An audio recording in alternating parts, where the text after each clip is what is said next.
Good evening सबको। अ, हम अपना सेशन मंगलाचरण से भी स्टार्ट करेंगे।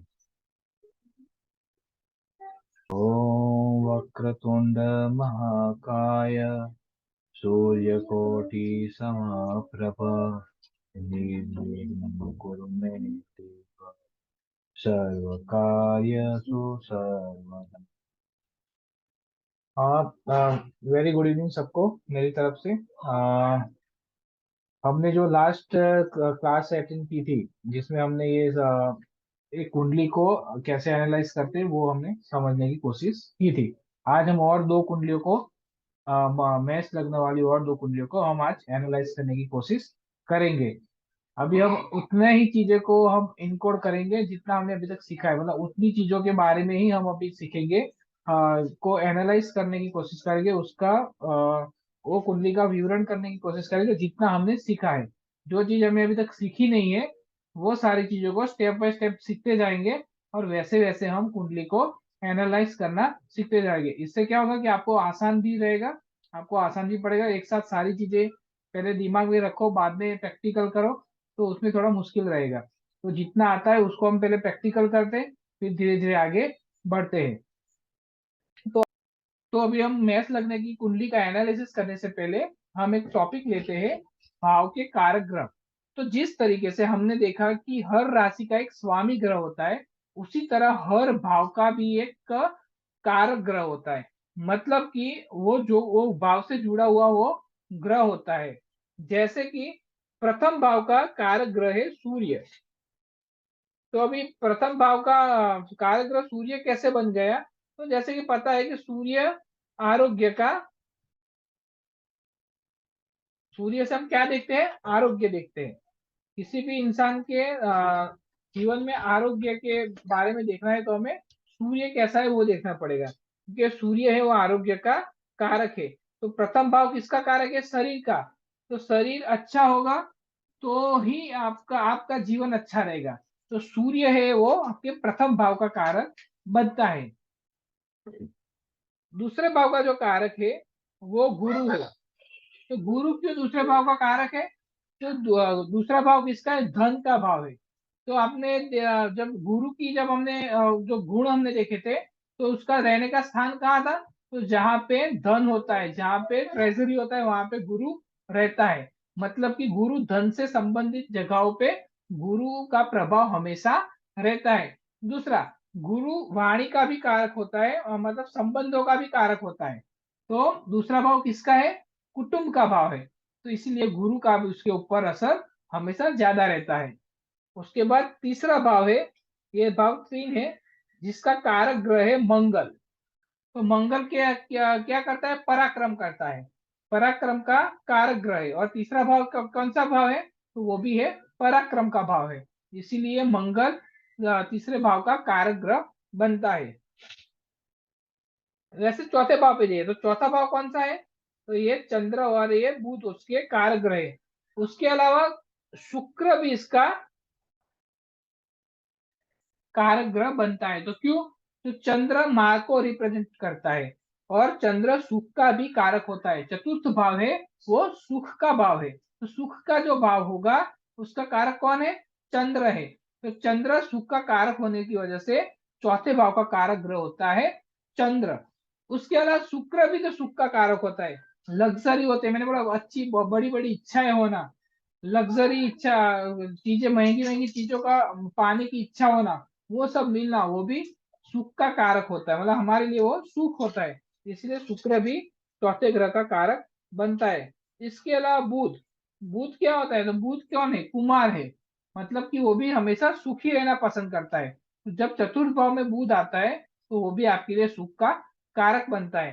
तो चौथे भाव का कारक ग्रह होते हैं बुध और चंद्र। और शुक्र को भी कभी कभी चौथे ग्रह भाव का कारक ग्रह माना जाता है। उसके बाद छठे भाव का कारक बनेगा, सॉरी पांचवें, उसके बाद पांचवें भाव का कारक ग्रह बनेगा गुरु। तो गुरु क्या है? तो गुरु होता है विद्या का होता है। तो पंचम भाव किसका है? तो पंचम भाव विद्या का भाव है, संतान का भाव है। तो संतान का कारक कौन बनता है? गुरु बनता है। विद्या का कारक भी कौन है? गुरु है। इसीलिए पंचम भाव का जो कारक ग्रह है वो बनेगा गुरु।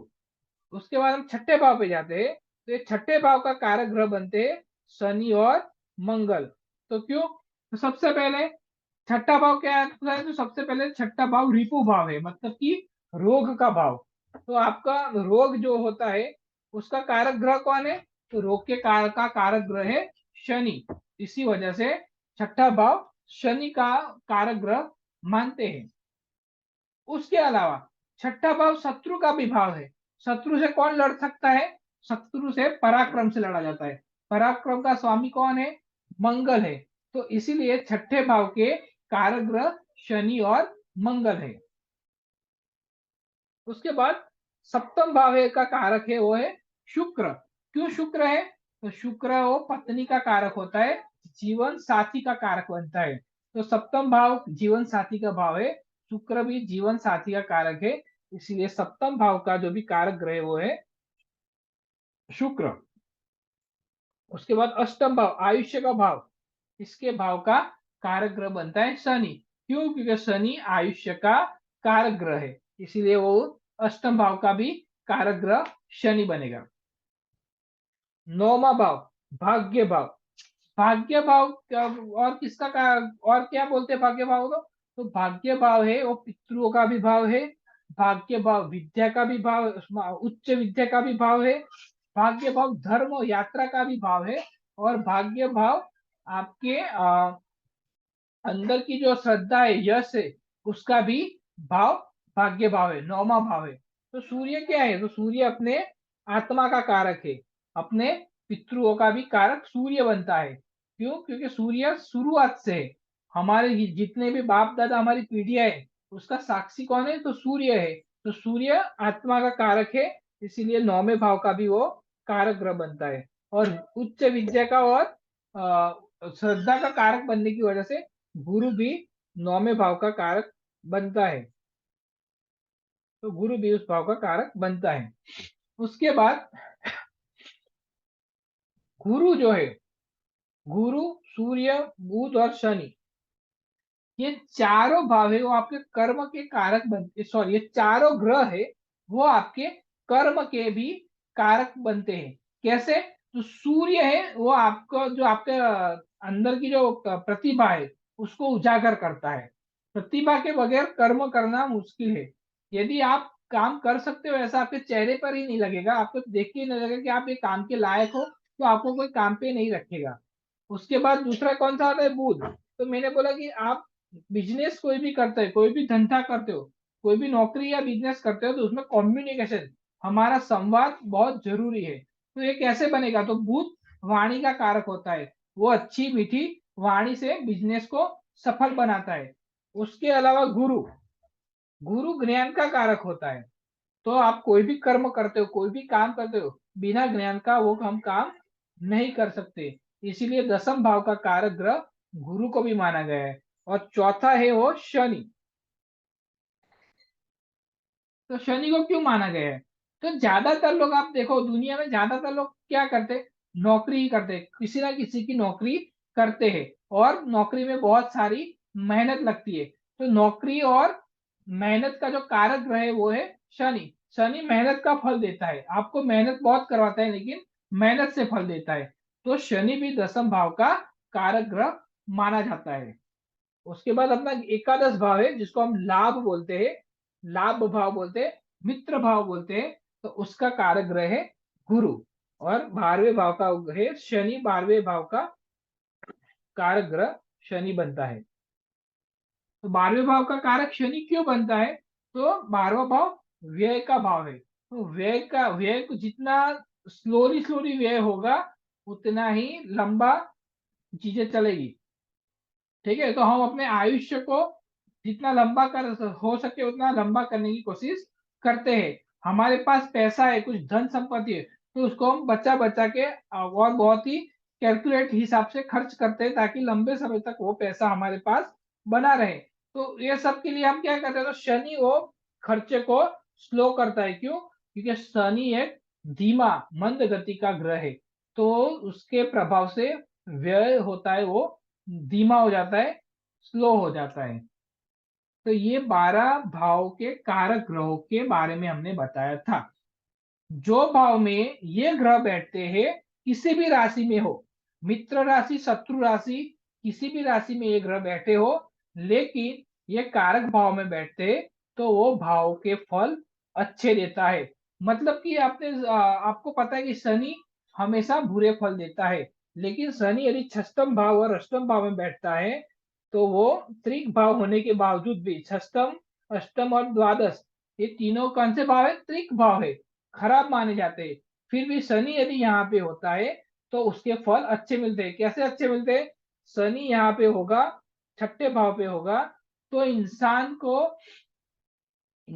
के जो रोग है, रोग प्रतिकारक शक्ति अच्छी होगी। यदि शनि अष्टम भाव पे होगा, तो इंसान का आयुष्य ज्यादा लंबा होगा। और यदि शनि द्वादश भाव पे होगा, तो इंसान का जो इसका आयुष्य तो लंबा होगा, लेकिन उसके जो खर्च होता है, मतलब कि एक व्यय का मतलब क्या होता है कि हम जो बड़े होते हैं, तो धीरे धीरे हम क्या होते हैं, बूढ़े हो जाते हैं, तो हमारा बुढ़ापा देरी से आता है। तो शनि 12वें भाव में होगा, तो ये उसका फायदा देगा। लेकिन कब देगा? जब शनि मजबूत होगा, तब ये चीजें आपको अच्छे से देगा। शनि मजबूत नहीं होगा, शनि नीच का हुआ, शनि शत्रु राशि का हुआ, तो आपको ये फल इतने अच्छी तरह से नहीं देगा, लेकिन वो आपको बुरे फल भी नहीं देगा। ठीक है। उसी तरह से चंद्र यदि आपके चौथे भाव में, किसी भी राशि में हो, राशि कोई भी हो, लेकिन फिर भी चंद्र आपके चौथे भाव में है, तो चौथे भाव से जुड़े हुए हर सुख साधन संपत्ति आपको मिलेंगे। इसी तरह जो जो ग्रह जो जो भाव में बैठे हैं, वो भाव के कारक बनते हैं, तो आपको वो भाव से संबंधित चीजें आपको मिलती है। ठीक है, तो ये एक कारक ग्रह के बारे में था। अभी मेष लगने की कुंडली हमने एक लास्ट टाइम देखी थी, और दो कुंडली हम आज देखेंगे। तो जो पुराना जो मेष लगने के बारे में क्या क्या समझना है, उसका एक फास्ट रिकेप ले लेते हैं।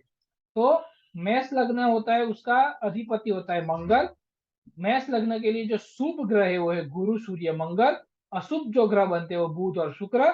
और ना अशुभ, ना अच्छा ना बुरा, वैसा शनि ग्रह बनता है।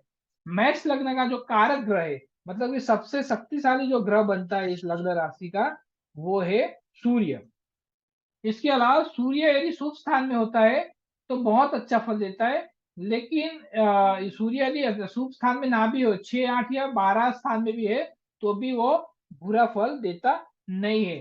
सूर्य यदि कर्म स्थान में या कर्म स्थान या लग्न स्थान में हो, तो जातक राज दरबार, मतलब कि कोई बड़ी प्रतिष्ठित नौकरी करता है, या फिर कोई बड़ी सरकारी नौकरी में होता है, मान सम्मान प्रतिष्ठा को पाता है, और संतान सुख और आयुष्य और अच्छी आय को पाता है। चंद्र यदि शुभ स्थान में होता है, तो वो सुख कारक होता है, वाहन मकान का भी वो कारक बनता है। मंगल मंगल मेष का स्वामी मंगल है, तो और वो अष्टम भाव का भी स्वामी बनता है।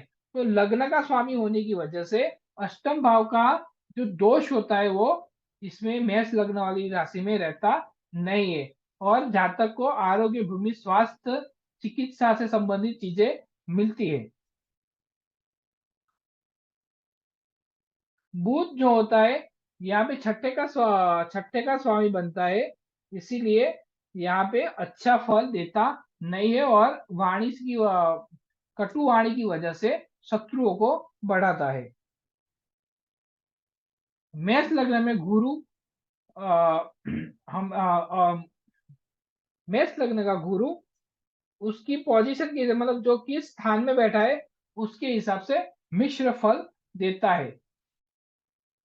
शुक्र होता है, वो कौटुंबिक सुख, भागीदारी और पत्नी के बारे, मतलब कि अपने जीवन साथी के बारे में अशुभ फल देता है।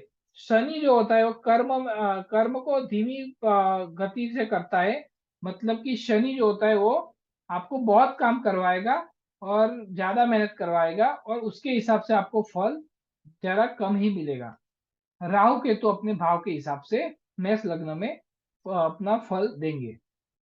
तो हम अभी स्टेप वाइज चलेंगे। ये एक मेष लग्न की कुंडली है, 83 है, ठीक है, और ये फीमेल की कुंडली है। अभी इस कुंडली में हम सबसे पहले ये देखेंगे कि कौन से ग्रह अच्छे हैं, कौन से बुरे हैं। तो सबसे पहले हम पहले लग्न देखेंगे। तो लग्न यहाँ पे 24 अंश का है। तो 24 अंश का है मतलब कौन सा हो गया, ये वृद्ध अवस्था में आ गया। तो लग्न इतना बली नहीं है, ठीक है। अभी सूर्य देखते हैं। सूर्य वृश्चिक राशि का है। वृश्चिक राशि किसकी है, वृश्चिक राशि मंगल की है। सूर्य और मंगल कौन है, मित्र है। तो सूर्य है वो मित्र राशि का है, ठीक है। तो यहाँ पे नीचे लिख देता हूँ, सूर्य जो है यहाँ पे मित्र राशि का है। इसके अलावा नवमास चक्र में यदि आप देखेंगे तो यहाँ पे भी सूर्य है वो वृश्चिक राशि का बनता है। यहाँ पे भी सूर्य वृश्चिक राशि का बनता है। यहाँ पे भी सूर्य है वो वृश्चिक राशि का है। मतलब कि सूर्य जो है वो वर्गोत्तमी बनेगा। मैंने आपको वर्गोत्तमी के बारे में बताया था कि जो ग्रह जिस राशि में लग्न में हो उसी राशि में नवमास में भी होता है तो वो वर्गोत्तमी कहलाया जाता है। तो यहाँ पे सूर्य को मित्र गृही भी है और वर्गोत्तमी भी है। लेकिन सूर्य जो है वो कौन से भाव में है, त्रिक भाव में है। तो ये उसका नेगेटिव पॉइंट हो गया। तो इसमें इस कुंडली में सूर्य जो है वो मेष लग्न का कारक ग्रह बनता है। तो वो एक पॉजिटिव पॉइंट हो गया। वो मित्र गृही है, ये भी एक पॉजिटिव पॉइंट हो गया। वर्गोत्तमी है, ये भी पॉजिटिव पॉइंट हो गया। लेकिन वो त्रिक भाव का है, ये उसका नेगेटिव पॉइंट हो गया। अभी ऐसे ही हम चंद्र के बारे में देखेंगे। तो चंद्र तुला राशि में, तो चंद्र तुला राशि में क्या होता है, तटस्थ होता है, सम होता है, ठीक है। तो चंद्र सम है। उसके बाद मंगल, तो मंगल कौन सी राशि में है, तो मंगल है कन्या राशि में, तो शत्रु राशि में है,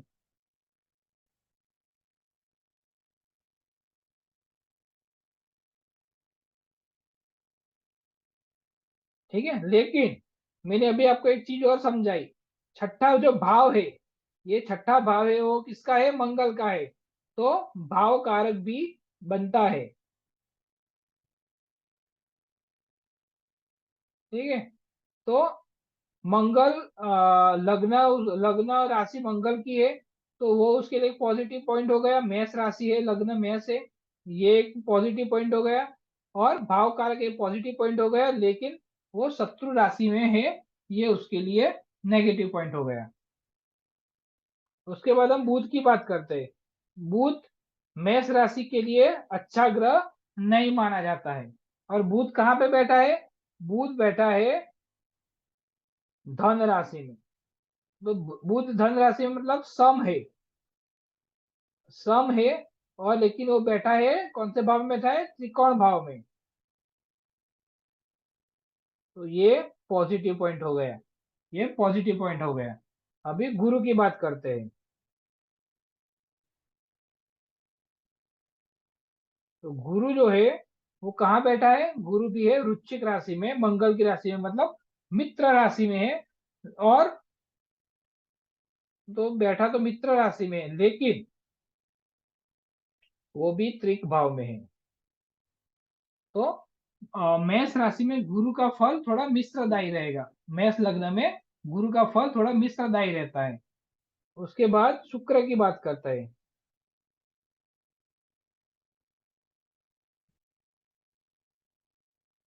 तो मेष लग्न वालों के लिए शुक्र ग्रह बड़ा शुभ नहीं होता है। लेकिन यहाँ पे शुक्र है वो अपने भाव में बैठा है।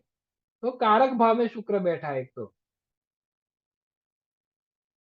दूसरा, शुक्र कौन सी राशि में है, ये 7 नंबर मतलब तुला राशि। तुला राशि शुक्र की कौन सी राशि है, स्वगृही। तो वो स्वगृही भी है। और तीसरी बात यहाँ पे आप नीचे देखेंगे तो शुक्र जो है यहाँ पे, ये देखो यहाँ पे लिखा है शुक्र 7 में है, मतलब नवमास में भी शुक्र तुला राशि में, मतलब कि शुक्र कौन सा हो गया, वर्गोत्तमी।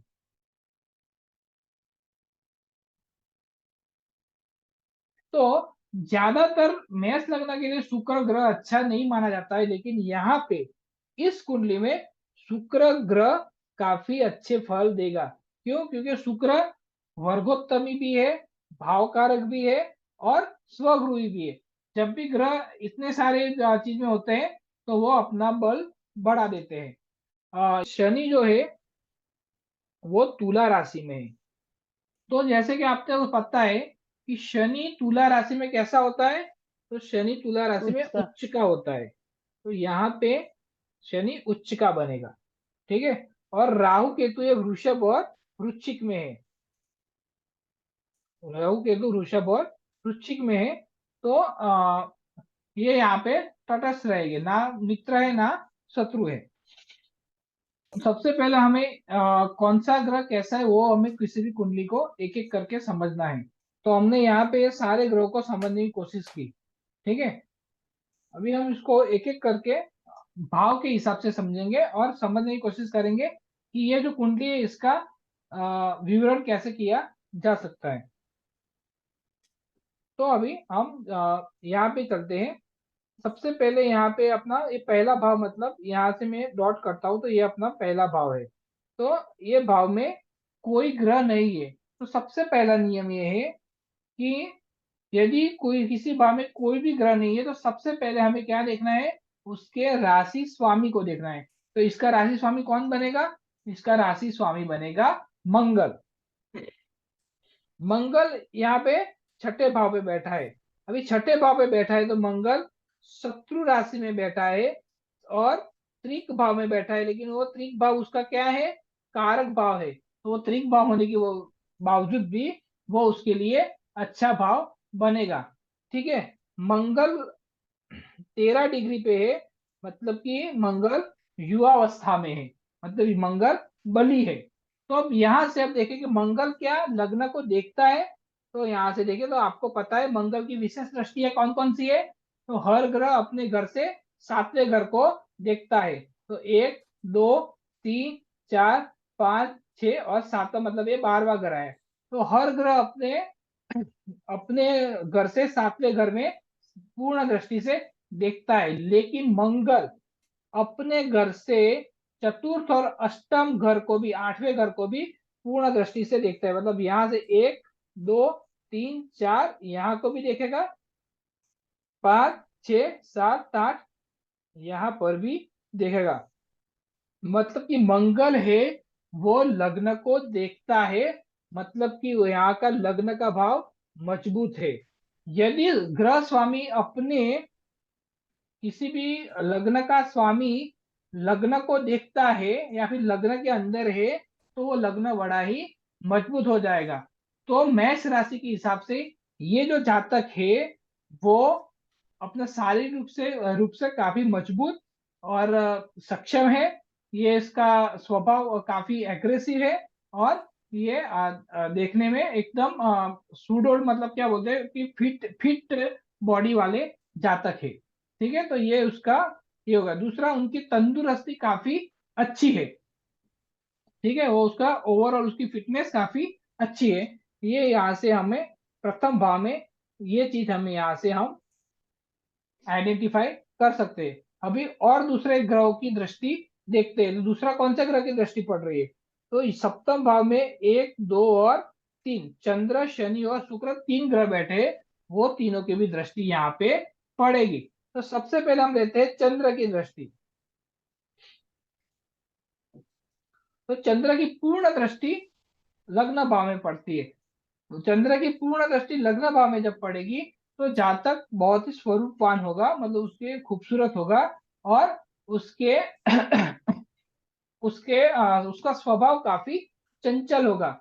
एक तो मेष राशि वाले का भी स्वभाव चंचल है, ऊपर से उसके ऊपर चंद्र की दृष्टि पड़ रही है, मतलब जातक का स्वभाव चंचल होगा।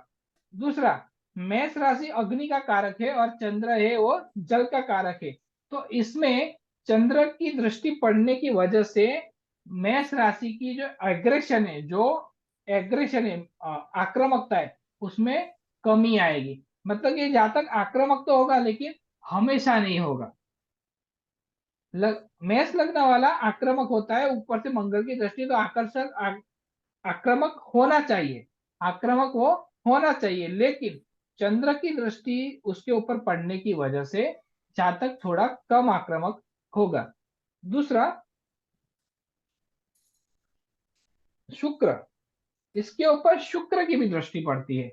शुक्र भी स्त्री जातक का जल तत्व का ग्रह है, और उसकी दृष्टि उसके लग्न भाव में पड़ती है।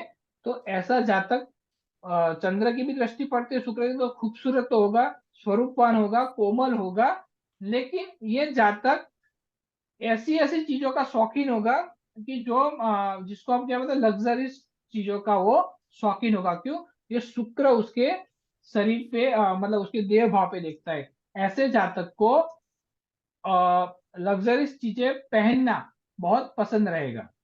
अब तीसरी जो है वो है शनि। तो शनि की दृष्टि भी लग्न के ऊपर पड़ती है। तो ये शनि की दृष्टि लग्न पे पड़ेगी तो ये जातक का, मैंने बोला कि यहाँ पे दो पॉइंट पे जातक काफी खूबसूरत है, लेकिन शनि की दृष्टि पड़ने से जातक के शरीर में किसी पे घाव के या चोट के निशान होने चाहिए, या फिर जातक को अपनी बचपन में माथे के भाग में कहीं पे चोट आनी होनी हो सकती है। तो ये लग्न भाव का हमने पहले भाव का विवरण किया। तो ये है दूसरा भाव। दूसरा भाव है, किसका भाव होता है? तो दूसरा भाव होता है, एक तो धन का भाव होता है, दूसरा कुटुंब का भाव होता है, और तीसरा वाणी का भी भाव होता है, हम जो बोलते हैं उसका भी भाव होता है। ठीक है। तो यहाँ पे दूसरे भाव में राहु बैठा हुआ है। राहु है वो दूसरे भाव में बैठा है, लेकिन वो है बाल्य अवस्था में है, 22 डिग्री का ही है, मतलब कि वो बाल्य अवस्था में है। तो यहाँ पे राहु का प्रभाव इतना असरकारक नहीं होगा। जनरली लोग क्या देखते हैं कि दूसरे भाव में राहु है तो ये आदमी निर्धन होगा, उसके पास धन होगा नहीं, लेकिन ऐसा नहीं है। राहु का प्रभाव दूसरे भाव में कम है। दूसरा, राहु दूसरे भाव में होने की वजह से कौटुंबिक जीवन में परेशानियां इस जातक को आ सकती है। कैसे?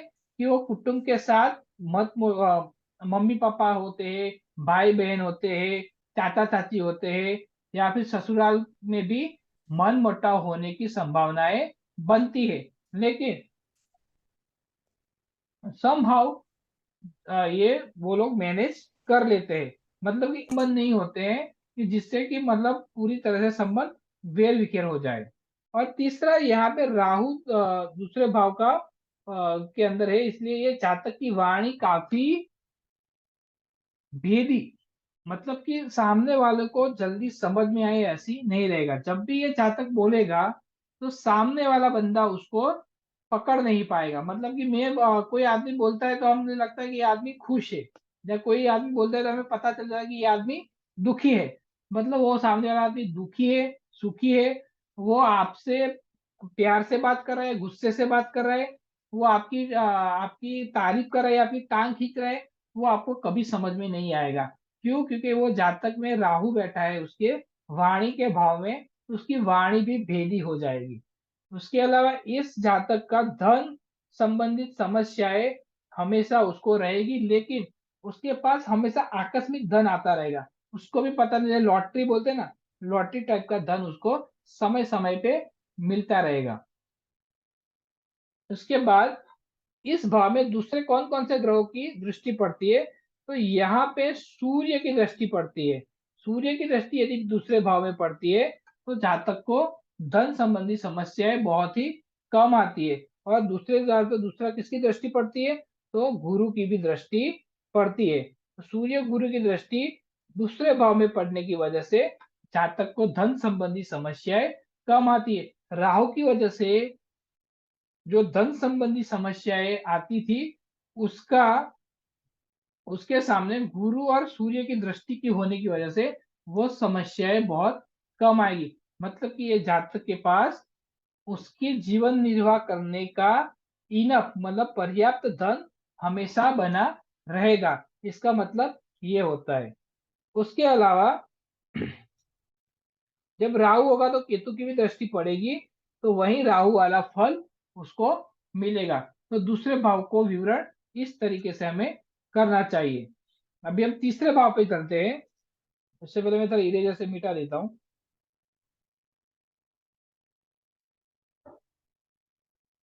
तो यहाँ पे 3 नंबर लिखा है। 3 नंबर का मतलब होता है मिथुन राशि।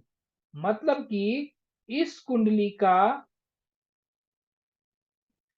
इस कुंडली का तीसरा भाव जो है, तृतीय भाव है, सहज भाव है, उसका राशि है मिथुन। ठीक है, मिथुन राशि का स्वामी है बुध। अब यहाँ पे कोई भी ग्रह नहीं है, तो हम किसको देखेंगे? इस मिथुन राशि के राशि स्वामी को, जो है बुध। बुध की सीधी दृष्टि इस भाव पे पड़ती है। मतलब तीसरे भाव में सीधी दृष्टि पड़ने की वजह से ये भाव के सारे शुभ फल जातक को मिलेंगे। तो ये जातक के छोटे भाई बहन हो गए, जिसके साथ जातक को बहुत अच्छा बनता होगा।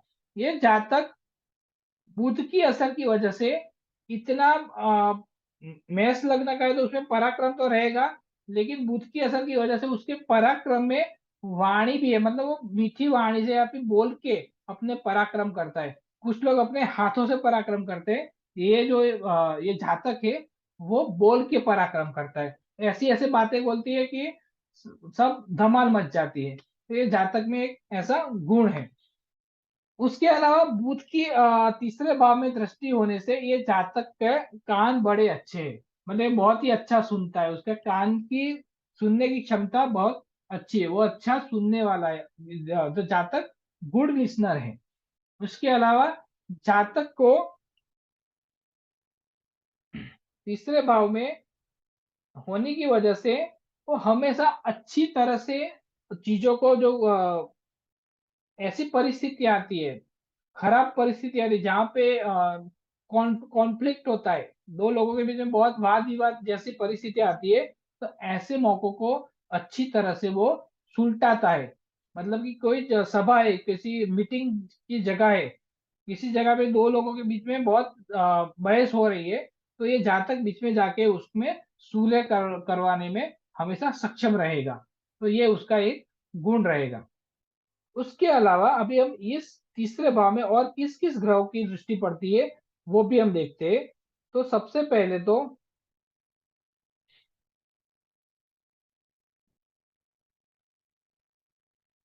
यहाँ पे बुध के अलावा और किसी भी ग्रह की पूर्ण दृष्टि पड़ती नहीं है। तो उसका जातक का यहीं तक ही हम रखेंगे। अभी ये जो चौथा भाव है वो है, चतुर्थ भाव है, वो है अपना सुख का भाव, माता के सुख का भाव, वाहन का भाव और मकान का भाव। तो ये चौथा भाव बहुत ही महत्वपूर्ण है। अब चौथे भाव में कोई ग्रह नहीं है, तो जब कोई भी ग्रह नहीं होता है तो हम क्या करते हैं? तो इस जातक का जो स्वामी है उसको देखते हैं। तो चौथे भाव का राशि कौन है? कर्क। और कर्क का स्वामी कौन है? चंद्र। तो हमें चंद्र की स्थिति पहले देखनी चाहिए। तो चंद्र जो है वो ना ही शत्रु स्थान में है, ना ही मित्र स्थान में है। मतलब ये तुला राशि है वो चंद्र की तटस्थ राशि है। दूसरा, चंद्र जो है वो अपनी डिग्री में सिर्फ 6 डिग्री का है यहाँ पे। मतलब कि चंद्र पूर्ण बली नहीं है। इसके अलावा ये सूर्य के बहुत पास है, मैंने दिन नहीं देखा है, लेकिन सूर्य के पास है। मतलब ये कृष्ण पक्ष की त्रयोदशी या द्वादशी का दिन होगा। द्वादशी या त्रयोदशी का दिन होगा एक कृष्ण पक्ष की। तो चंद्र जो है वो क्षय क्षय मतलब क्षीणता है। जैसे मैंने बोला था ना कि पूर्ण कला का चंद्र होता है तो वो शुभ माना जाता है, एक क्षीण कला का चंद्र को शुभ माना नहीं जाता है। तो ये चतुर्थ भाव में चंद्र की पोजीशन अच्छी नहीं है। तो यहाँ पे माता का, वाहन का, घर के सुख में कमी हो सकती है। इसके अलावा शनि है, वो सप्तम भाव से दसम भाव में मैंने आपको बोला था शनि सप्तम भाव में तो पूर्ण दृष्टि करेगा, लेकिन इसके अलावा एक, दो और तीसरे भाव में और दसम भाव में भी पूर्ण दृष्टि से देखेगा। तो शनि की दृष्टि चतुर्थ भाव में पड़ती है। तो शनि की दृष्टि जब चतुर्थ भाव में पड़ती है तो आपको वाहन, माता और घर का सुख बहुत देरी से मिलता है, या तो आपको थोड़ा कम मिलता है। अभी इसमें क्या हो जाएगा जातक के पास, कि जातक के पास शायद घर तो होगा, लेकिन वो कोई पुराना घर होगा, वो अपना नया अच्छा आलीशान घर कभी बनाने के लिए सक्षम नहीं हो पाएगा। इसके अलावा जातक का की माता के साथ उतना या तो कुछ अनबन बना रहेगा, या फिर जातक की माता किसी बड़े रोग से ग्रस्त हो सकती है, या फिर बचपन में भी उसकी माँ उससे मतलब जल्दी कम उम्र में, जातक के कम उम्र में माता का देहांत भी हुआ हो सकता है। इसमें से कुछ भी हो सकता है। इसके अलावा ये जातक का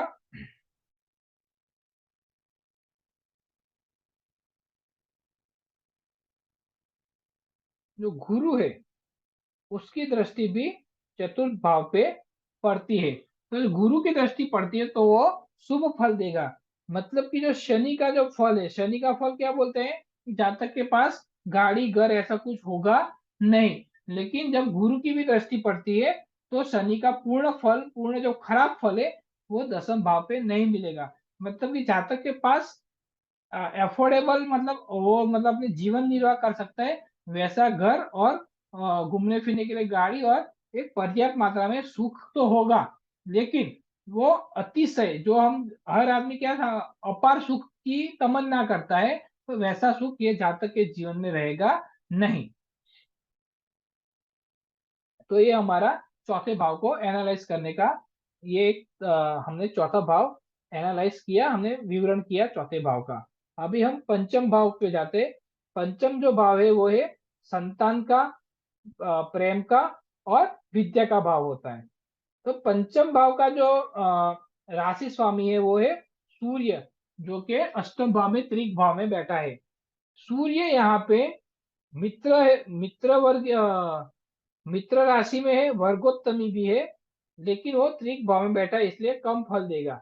लेकिन वर्गोत्तमी और मित्र ग्रह के होने की वजह से, सूर्य पंचम भाव का स्वामी भी होने की वजह से, और मेष लग्न का वो कारक ग्रह की होने की वजह से पंचम भाव में का फल हमेशा अच्छा रहेगा। मतलब कि ये जो जातक है वो पढ़ाई लिखाई में तो अच्छा होगा, और उसके संतान भी होगी, मतलब उसके एक या दो संतानें भी हो सकती है। ये जातक ये उसका पंचम भाव है, उसका विद्या अभ्यास भी, उसके कॉलेज का जो विद्या अभ्यास भी अच्छा रहा होगा। उसके बाद छठे पे चलते हैं। छठा भाव होता है रोग का। छठा भाव रोग का भाव होता है, और जातक यहाँ पे शत्रु राशि में है, मंगल यहाँ पे शत्रु राशि में है। मतलब कि जो राशि बुध की है उसके अंदर मंगल बैठा है, लेकिन बुध है वो गुरु की राशि में, और गुरु मंगल की राशि में बोलता है। तो उसको क्या बोलते हैं, उसको हम बोलते हैं ये टॉपिक हम मैं आगे लूंगा, लेकिन इसमें जो बनता है उसके हिसाब से बोलता हूँ, उसको परिवर्तन योग बोलते हैं। मतलब कि मंगल जो है वो बुध की राशि में बैठा है, और लेकिन बुध है वो गुरु की राशि में बैठा है, गुरु है मंगल की राशि में बैठा है। मतलब कि ये तीनों ग्रह एक दूसरे के आपस में कारक बनते हैं, परस्पर एक दूसरे के स्थान पे बैठे हुए हैं। तो ऐसे में मंगल का बल बढ़ जाएगा। मंगल तो वैसे भी पराक्रम का ग्रह है, और छठा भाव शत्रु का है। तो ये जातक के जितने भी शत्रु होंगे वो सारे के सारे परास्त होते होंगे। इस जातक के सामने कोई भी आदमी टिक नहीं पाएगा, वो बहस करने जाएगा, कुछ भी करेगा, हमेशा हार जाएगा, क्योंकि ये जातक का शत्रु भाव काफी स्ट्रांग है। इसके अलावा इस जातक की शारीरिक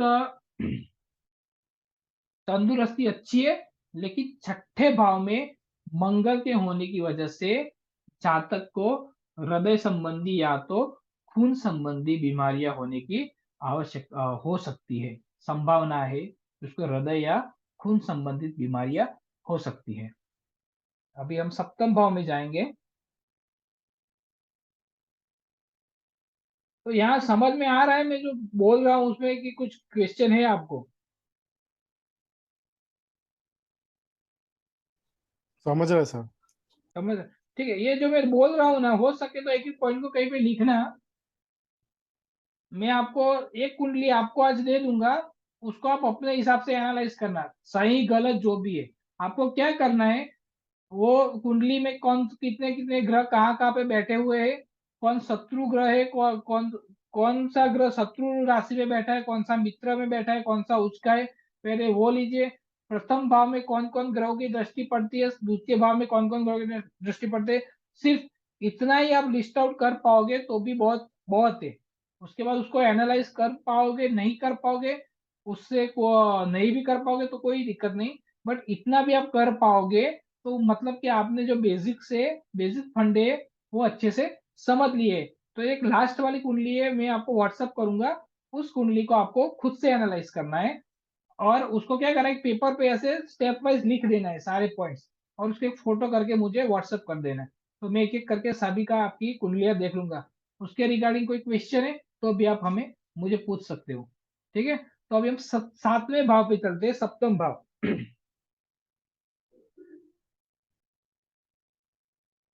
तो आपने देखा होगा कि यहाँ पे बहुत सारे ऐसे भाव है जिसमें कोई ग्रह नहीं है, और यहाँ पे सप्तम भाव में चार चार ग्रह है।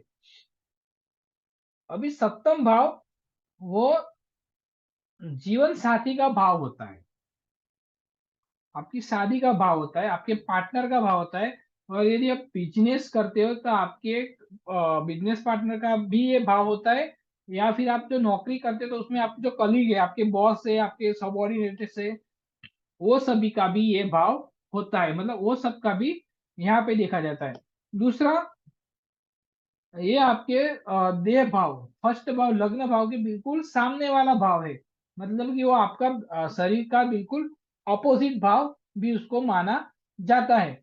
अभी इसमें यहाँ पे आप देख सकते हैं कि तीन ग्रह है, ये प्लूटो यूरेनस नेपच्यून, प्लूटो का आपको इग्नोर करना है, वैदिक ज्योतिष में इसका कोई काम नहीं होता है, तो उसको आपको जनरली इग्नोर करना है। तो यहाँ पे तीन ग्रह है।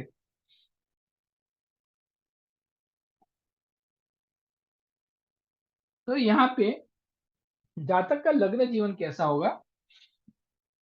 तो सबसे पहले यहाँ पे चंद्र है और शुक्र है। सबसे पहले तो यहाँ पे शुक्र है, शुक्र को देखो, शुक्र स्वगृही है, वर्गोत्तमी है, और सप्तम भाव जो सातवां भाव है उसका कारक ग्रह भी है।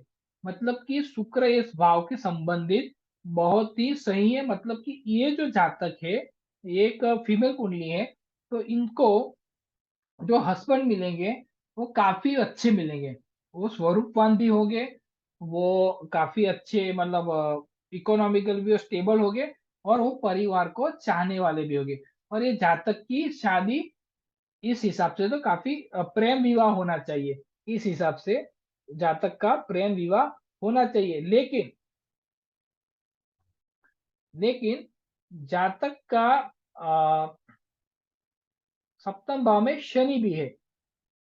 तो अभी शनि का क्या है, तो शनि हमेशा हर चीज को स्लो कर देता है, हर चीज को स्लो करता है, और लग्न जीवन में तनाव को हमेशा बढ़ा देता है। तो यहाँ पे जातक के लग्न जीवन में तनाव काफी हो सकता है। मतलब कि जब जातक की शादी हुई होगी तो शुरुआत के 5 या 6 साल ऐसे गए होंगे जब आपस में तनाव का माहौल बार बार बनता होगा। क्यों? क्योंकि जातक के सप्तम भाव में शनि है, शनि हमेशा तनाव पैदा करता है। और शनि के साथ कौन है, तो शनि के साथ चंद्र है। तो शनि और चंद्र ये दोनों जब एक साथ कहीं पे बैठ जाते हैं तो वो उसका बनता है, उसको बोलते हैं विष योग, विष योग बोलते हैं। क्यों? तो मैंने आपको एक कहानी सुनाई थी, जब वो ग्रहों की मैत्री जब मैं पढ़ा रहा था, तो मैंने एक कहानी सुनाई थी, उसमें मैंने बताया था कि शनि और चंद्र को, शनि नौकर है और चंद्र रानी है।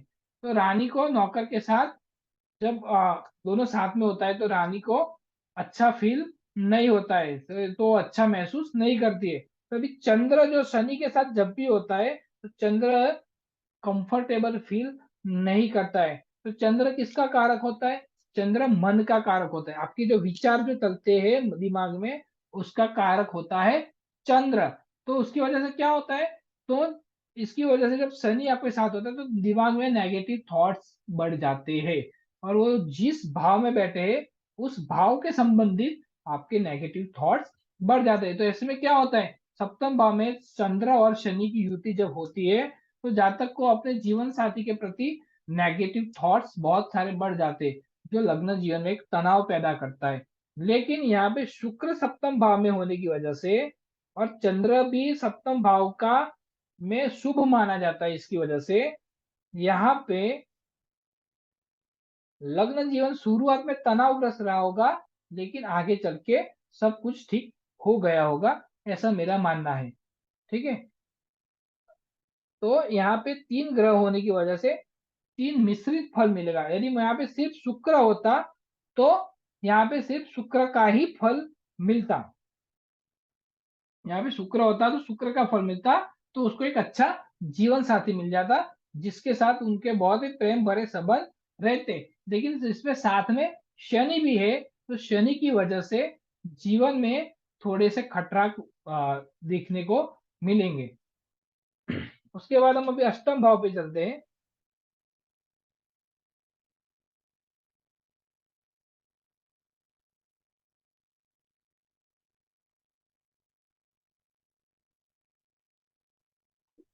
तो आठवां भाव होता है आयुष्य का भाव, और आठवें भाव में यहाँ पे सूर्य बैठा है। अष्टम भाव में यदि सूर्य होता है तो जातक का आयुष्य अच्छा नहीं माना जाता है। लेकिन इस कुंडली में, ये मेष लग्न की कुंडली है, तो सूर्य अष्टम भाव में मित्र गुरु ऊपर से वर्गोत्तमी भी है, तो इसलिए यहाँ पे सूर्य का जो से जातक का आयुष्य कम होगा, ऐसा हम यहाँ पे नहीं बोलेंगे। दूसरा, गुरु अष्टम भाव में है, तो ये जातक को के आयुष्य का केयर करता है, मतलब जातक का आयुष्य यहाँ पे बढ़ता है, मतलब ये जातक का आयुष्य काफी लंबा होगा। लंबा मतलब 60 65 साल से भी ज्यादा होगा।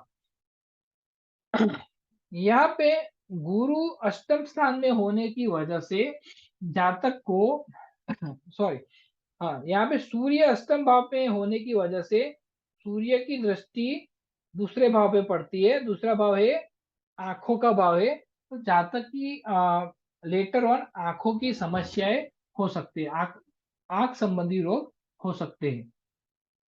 उसके बाद नौवां भाव है भाग्य का भाव, तो बुध है उसका, तो ये गुरु का, इसका गुरु है, गुरु यहाँ पे 12वें भाव में है, लेकिन यहाँ पे बुध बैठा है, तो सबसे पहले बुध भाग्य भाव में होने की वजह से, और बुध की पोजीशन काफी अच्छी होने, त्रिकोण में बैठने की वजह से बुध यहाँ पे काफी भाग्यशाली, बुध के भाग्यशाली फल मिलेंगे। मतलब जातक बुद्धिशाली रहेगा, जातक की वाणी बहुत मीठी रहेगी, जातक का भाग्य अपनी लोगों के साथ संबंध बनाने से बढ़ेंगे।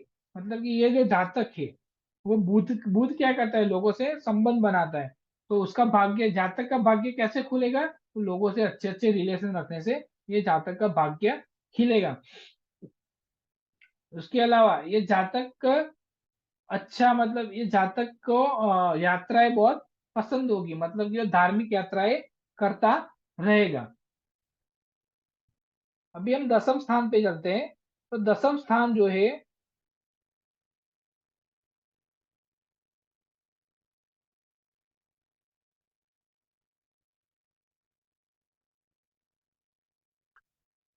ये जो दसम स्थान है वो आपके कर्म का स्थान है। दसम स्थान को कर्म का स्थान, जो आप काम करते हैं, जातक के जीवन में ये जातक खुद से कोई बिजनेस या ऐसा कर नहीं नहीं कर पाएगा। जातक या तो कोई जॉब करेगा या तो फिर घर संभालेगा, ऐसा उसके ऊपर से लगता है। इसके अलावा जातक के दसम स्थान पे किसी भी ग्रह की सीधी दृष्टि पड़ती नहीं है, पूर्ण दृष्टि से कोई भी ग्रह जातक के दसम भाव को देखता नहीं है। तो ऐसा जातक कर्म के क्षेत्र में मेहनतू बहुत रहेगा, उसका शनि सप्तम भाव पे है तो जातक काफी मेहनतू रहेगा। लेकिन जातक का खुद का कोई कर्म, मतलब जैसे कोई अपना कैरियर बनाता है किसी क्षेत्र में, वो बनाने में जातक ज्यादातर निष्फल रहेगा। इसके बाद हम जातक के 11वें भाव पे देखते हैं, तो 11वां भाव है कुंभ का, इसका भी स्वामी है शनि। शनि सप्तम भाव में उच्च का होने की वजह से जातक को आय और मित्र अच्छे रहेंगे।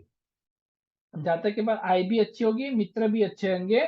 और यहाँ पे किसी और ग्रह का भी दृष्टि पड़ती नहीं है, तो इसकी वजह से वो शनि के हिसाब से यहाँ पे उसको लाभ मिलेगा। अभी 12वां भाव है, 12वां भाव में का स्वामी है गुरु। गुरु बैठा है त्रिक भाव में, और यहाँ पे 12वां भाव है, तो गुरु उसका स्वामी त्रिक भाव में बैठने की वजह से जातक के खर्चे बहुत ज्यादा हो गए। और जातक का खर्चे और जो क्या बोलते हैं, जातक की जो वेयर एंड टेयर, जो बॉडी का वेयर एंड टेयर है, वो भी ज्यादा है। मतलब उसका शरीर का घिसाई है, शरीर का घसारा है, वो जातक का यहाँ पे ज्यादा रहेगा। उसके अलावा जातक का आध्यात्मिक होगा, क्यों? क्योंकि 12वें भाव का स्वामी गुरु है। तो 12वां भाव में क्या स्वामी जो बनता है, जातक का मन आध्यात्मिक की तरफ और बढ़ता है, क्योंकि 12वां भाव होता है वो मोक्ष का भाव होता है। तो जब मोक्ष का भाव होता है तो जातक ज्यादा आध्यात्मिक होता है। तो ये 12 भाव की यहाँ पे हमने एक बेसिक तरीके से हमने विवरण किया है। अभी इसमें हम नवमास के आधार पे भी उसको और डीप में जा सकते हैं। इसके बाद हम उसके जो योग बनते हैं, जैसे कि यहाँ पे मैंने बोला एक विष योग बनता है, तो ये विष योग बनता है, यहाँ सूर्य गुरु का योग बनता है। तो ऐसे योगों की वजह से भी जन्म कुंडली के विवरण में थोड़ा सा फर्क आता है, मतलब कोई और चीजें भी ऐड होती है। लेकिन आज मैंने वो चीजों को अभी नहीं लिया है, क्योंकि हमने उसके बारे में अभी जाना नहीं है। जैसे जैसे आगे के टॉपिक में मैं ये सब चीजें ऐड करता जाऊंगा, वैसे वैसे मैं सारी चीजें आपको समझाता जाऊंगा। ठीक है? तो आपको अभी क्या करना है, मैं आपको एक कुंडली दूंगा, आपको उस कुंडली को विवरण करना है, जैसे मैंने अभी समझा है वैसे ही करना है। आप उसको डिस्क्राइब नहीं कर पाते तो चलेगा, लेकिन वो कुंडली का ग्रह मित्र ग्रह ही है, शत्रु ग्रह है, उच्च का है, वर्गोत्तम है, वो निकलना है। और हर भाव में किस किस ग्रहों की दृष्टि, पूर्ण दृष्टि पड़ती है। मैं अभी हाफ, मतलब एक पाद त्रिपाद वो दृष्टि के बारे में अभी बात नहीं कर रहा हूँ, सिर्फ पूर्ण दृष्टि कौन कौन से ग्रहों की पड़ती है और कौन कौन सा उसका स्वामी है, उसके बारे में आप एक लिस्ट बना के मुझे आप एक रिप्लाई करना है एक पेपर पे, तो मुझे भी पता चलेगा कि आपको कितना समझ में आया है। ठीक है? तो हम अभी ये सेशन को स्टॉप करते हैं। हम मंगलवार को आगे लेंगे हमारा सेशन। ठीक है? हम मंगलवार को वृषभ राशि के ऊपर जाएंगे। ठीक है?